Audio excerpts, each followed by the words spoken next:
ಮುಖ್ಯಮಂತ್ರು ಇಲ್ಲಿ ಭಾಳ ಕೆಲವರೆಲ್ಲ ಹಿರಿಯರಿದ್ದೀರ, ಹತ್ತಾರು ಸರ್ಕಾರಗಳನ್ನ ನೋಡಿದದ್ದು.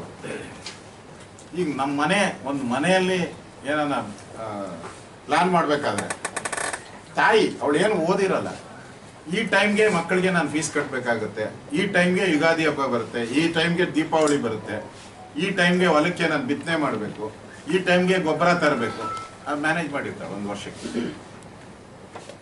ಮುಖ್ಯಮಂತ್ರಿಗಳು ಸಿದ್ದರಾಮಯ್ಯನವ್ರಿಗೆ ವರ್ಷದಲ್ಲಿ ಏನೇನು ಬರುತ್ತೆ ಅನ್ನೋದೇ ಗೊತ್ತಿಲ್ಲ, ಝೀರೋ ನಾಲೆಡ್ಜ್. ಪೆಟ್ರೋಲ್ ಬೆಲೆ ಏರಿಸ್ಬಿಡ್ಬೋದಾಯ್ತಲ್ಲ ನೀವು ಅವಾಗೆ, ನಿಮ್ಮ ಬಡ್ಜೆಟ್ ಮಂಡನೆ ಮಾಡಿದ್ರಲ್ಲ ಅವಾಗೆ ಪೆಟ್ರೋಲ್ ಬೆಲೆ ಏರಿಸ್ಬೋದಾಯ್ತಲ್ಲ, ಯಾಕೆ ಏರಿಸಿಲ್ಲ? ಅಂದ್ರೆ ಮುಂಜಾಗ್ರತೆ ನಿಮ್ಗೇನು ಅನ್ಸೇ ಇಲ್ಲ, ಗೊತ್ತೇ ಇಲ್ಲ ಇದ್ರ ಬಗ್ಗೆ. ಏನೇನು ವರ್ಷದಲ್ಲಿ ಬರುತ್ತೆ ಅಂತ ಗೊತ್ತಿಲ್ಲ ಅಂದ್ರೆ ನೀವು ಫೈನಾನ್ಸ್ ಮಿನಿಸ್ಟರ್, ಸಮರ್ಥ ಫೈನಾನ್ಸ್ ಮಿನಿಸ್ಟರ್ ಹೇಗಾಗ್ತೀರ ನೀವು?